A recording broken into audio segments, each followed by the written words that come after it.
اهلا يا حلوين، عاملين ايه؟ يا رب تكون لا اهلا يا حلوين، عاملين ايه؟ يا رب تكونوا بخير. فيديو النهارده عباره عن حكاوي عشوائيه مستوى واحد. مش عارفه ايه الاسم ده، بس اتس اوكي يعني. ليه فيديو عشوائي ده؟ لان انا مش لاقيه افكار فيديوز نعملها، او مش لاقيه. الفكره ان انا مش قادره افكر.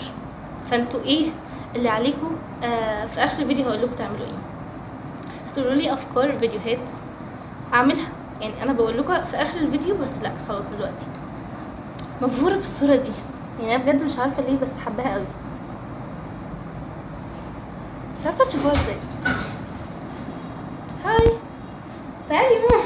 يا ماما بصور بهزر معاكي. عايزه ايه؟ خلاص مامي قلت لها تعملي بادي كير لايدك ولا ايه؟ قالت لي لا ده مش بادي كير، لا ده ضفر كير. ثواني. الصوره دي مش فاكره قلت لكم عجباني قوي، تحفه.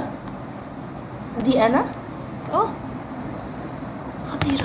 المهم هو ده محتوى الفيديو. يعني انتوا لو وراكم مذاكره او كده، ياه احنا خلصنا مذاكره.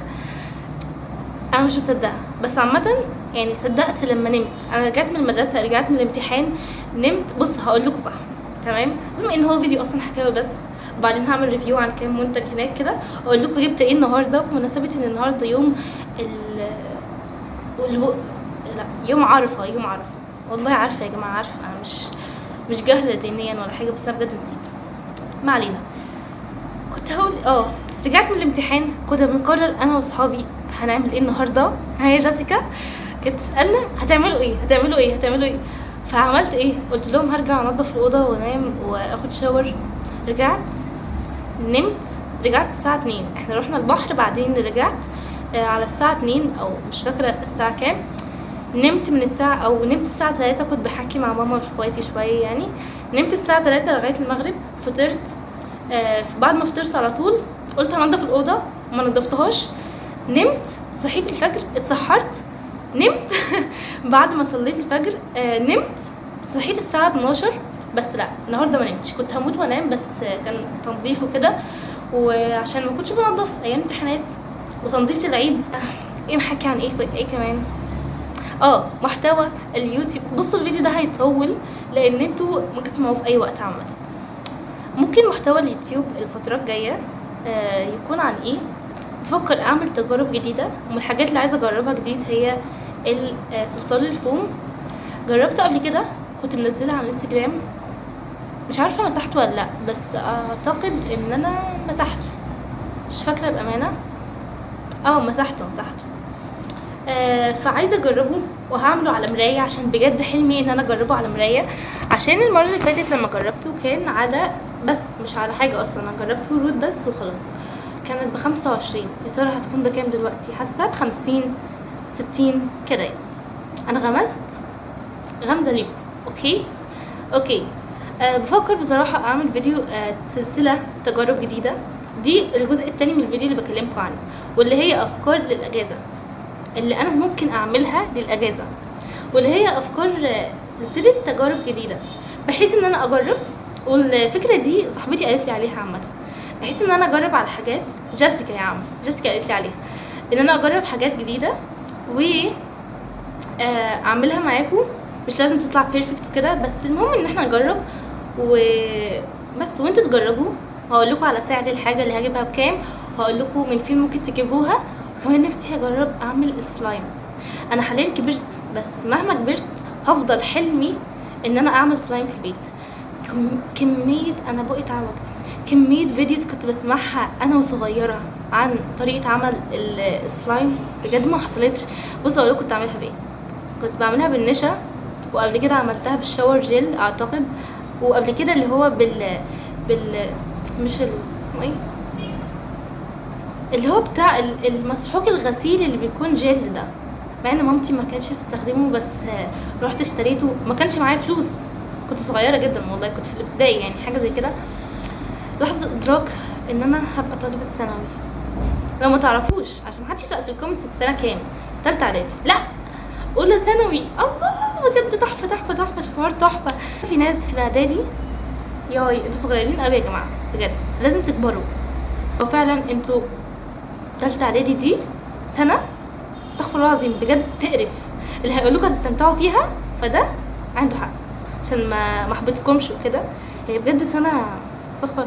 هو الترم الاول حلو، الترم التاني اولا انا ما رحتش في المدرسة اصلا، زائد ان انا ايام الامتحانات كنت مزنوقة زنقة الهوهو، مش عايزة اقول كلمة الكلاب بس زنقة الهوهو، او زنقة التانيين اللي هو الحمير دول ماشي. بس هي بصراحة حلوة.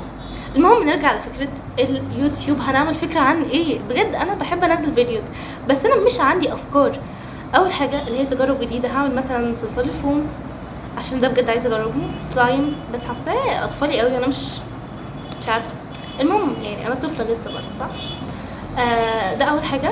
تاني حاجة ريفيو عن المنتجات، هقول لكم اخر الفيديو عن حاجه معينه انا جبتها جديد بجد بجد بجد تحفه، هتخليكم كده بنويت سكر حلوه، ريحتها حلوه، ناعمه، يعني هي بنت كده، بنت اسم البنت في المنتج ده اوكي. بس ده اخر الفيديو ايه يا جدعان؟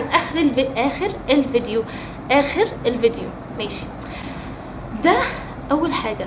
ودي تاني حاجه اللي هو تجارب جديده، تاني حاجه واللي هي ريفيو عن المنتجات، تالت حاجه بفكر اعمل لكم بس انا مش عارفه، حاساها فكره حلوه بس مش احسن حاجه، يعني اللي هو ايه،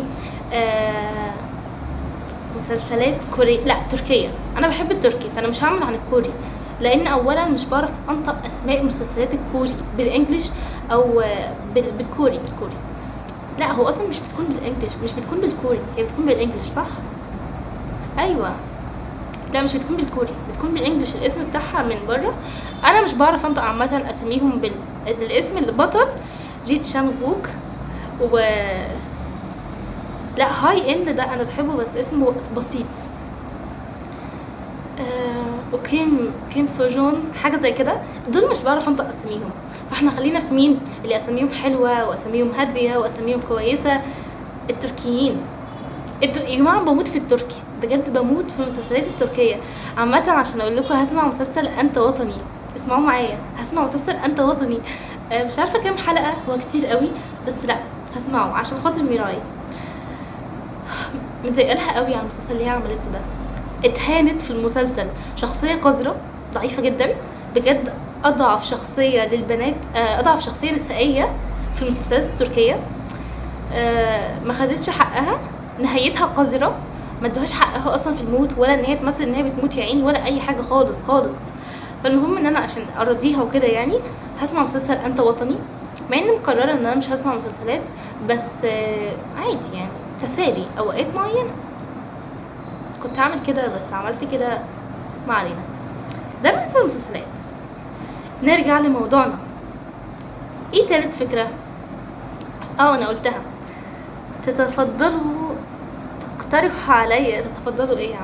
تقترحوا عليا اعمل لكم الفيديو ده ولا لا؟ انا بصراحه شايفه ان هو مش هيفيد حد، ومش عايزه انزل حاجه مش مفيده على قد ما اقدر. ف مش عارفه، بشوف ممكن بشوف لا. اصل هو بصراحه بصوا المسلسلات مش كويسه بس يعني كراحه لينا، بدل ما نسمعها ايام المذاكره وكده نسمعها ايام الاجازه.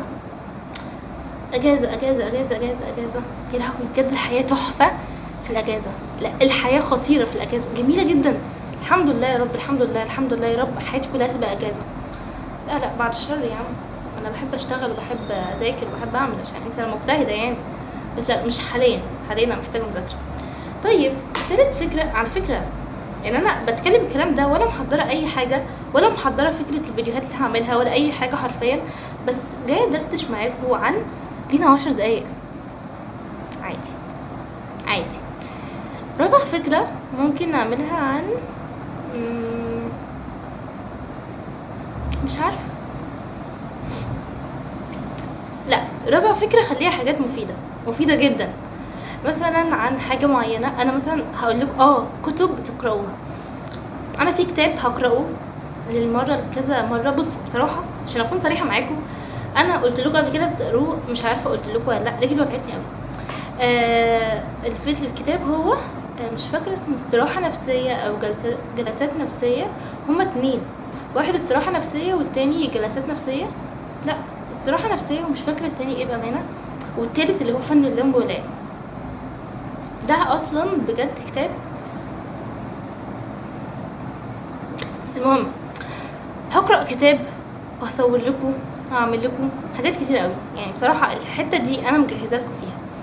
المهم، صح، كنت عايزه اقول لكم ان انا قلت لكم قبل كده تقراوا كتاب جلسات نفسيه او استراحه نفسيه، مش فاكره بصراحه، مش فاكره بجد. المهم، انا قراته بس مش كله يعني، كان فاضل لي جزئيه. والحلو فيه ان هو زي فيه فهرس كده بتختاروا الجزئيه اللي عايزين تعملوها. واكتر جزئيه فادتني واللي هو ازاي تختار صحابك.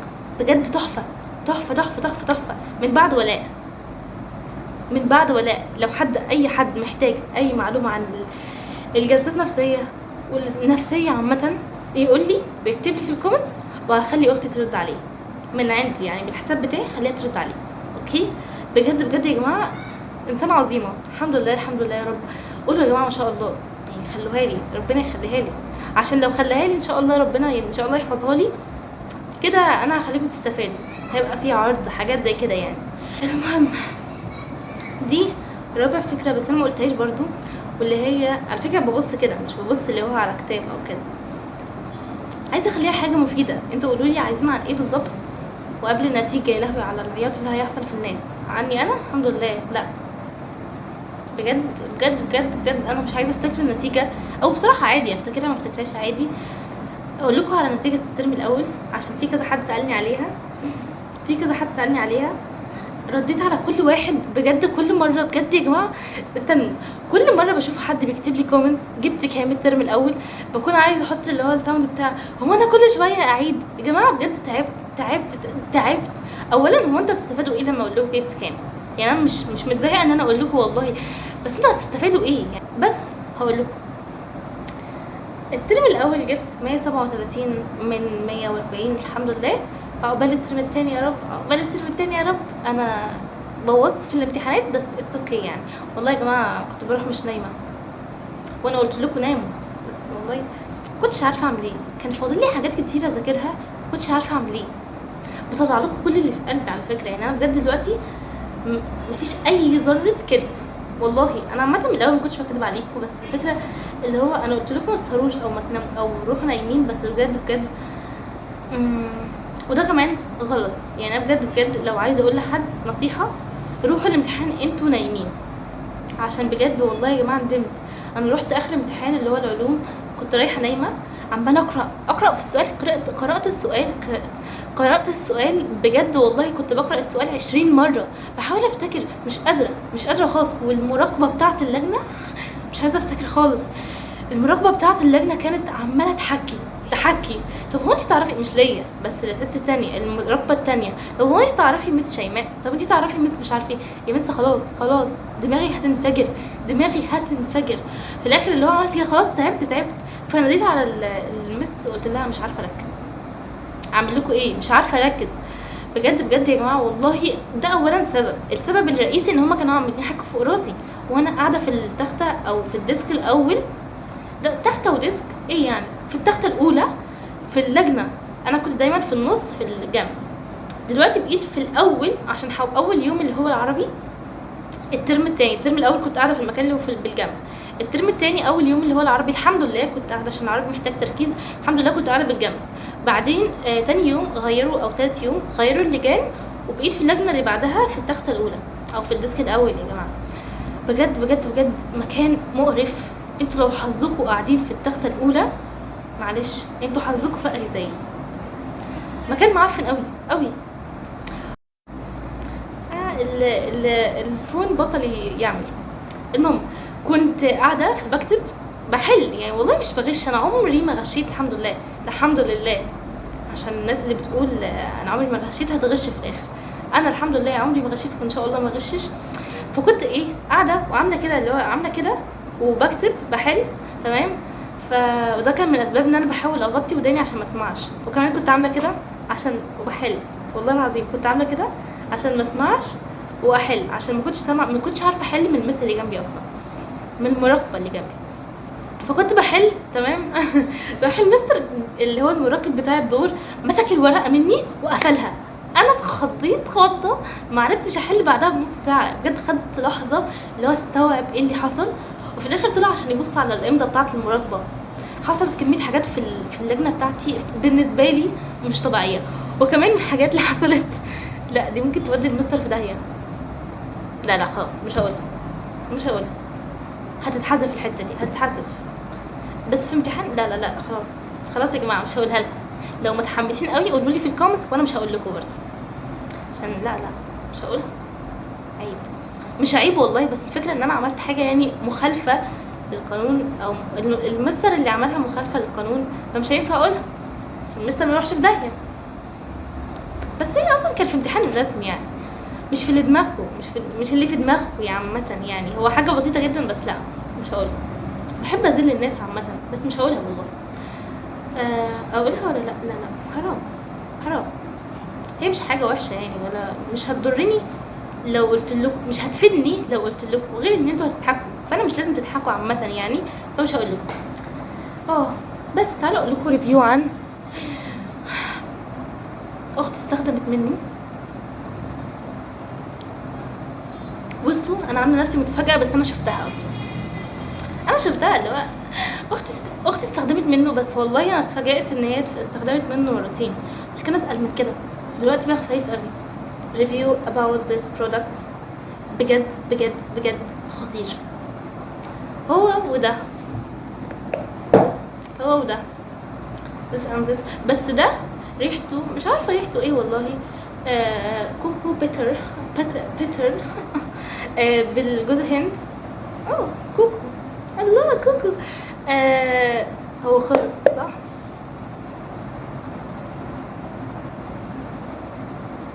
بصوا هو بيقولك احي هو اصلا هو طلع ايه يا ابني، خلاص عيب. هو طلع بالكوكو يعني كاكاو كوكا والله، كوكوا والله يا جماعه بجد عادي يعني. اتعلم انجلش في الاجازه ان شاء الله. على فكره بعرف اتكلم انجلش بس يعني مش قوي. لونها هاند اند. هو ايه اللي هاند اند ده؟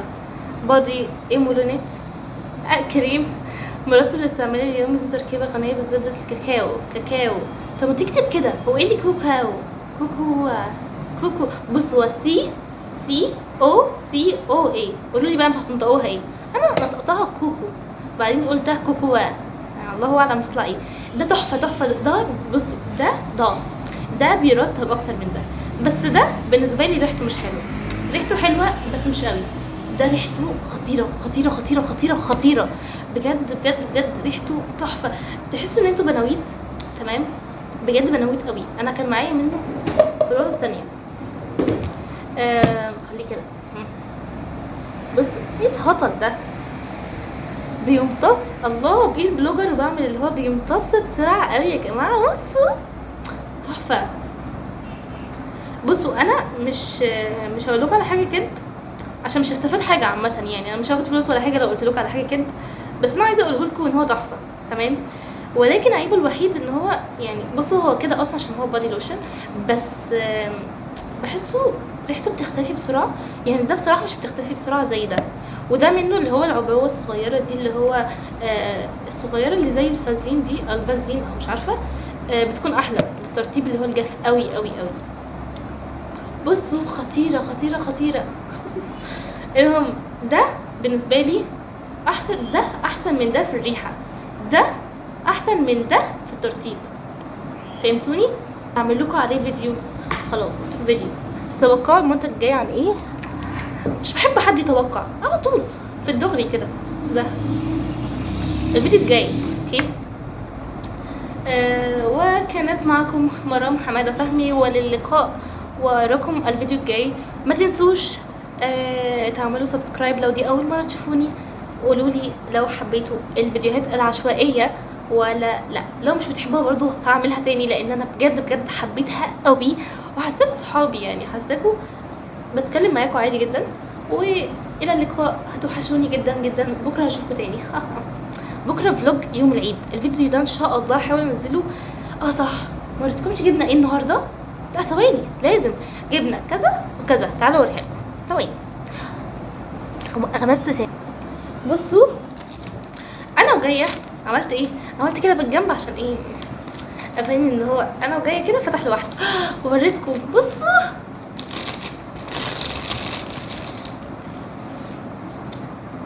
عايزه احط عليه ده تحفه، كأن اللي هو الورد. بصوا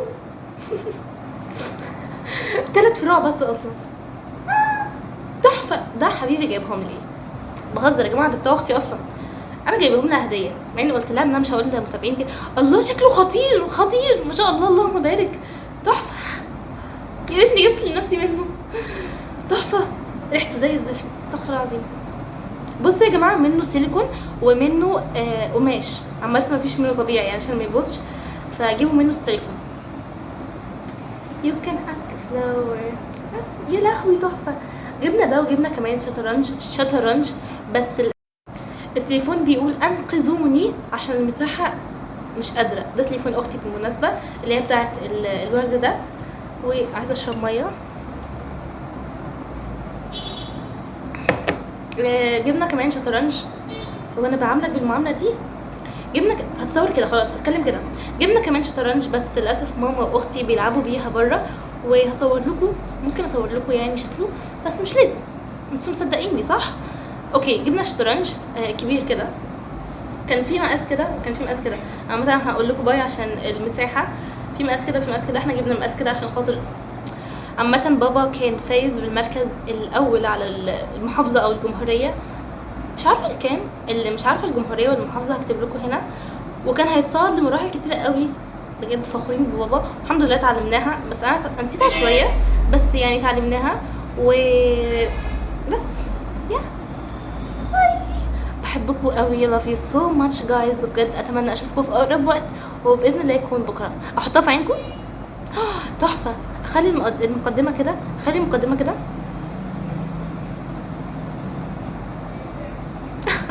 يلا باي.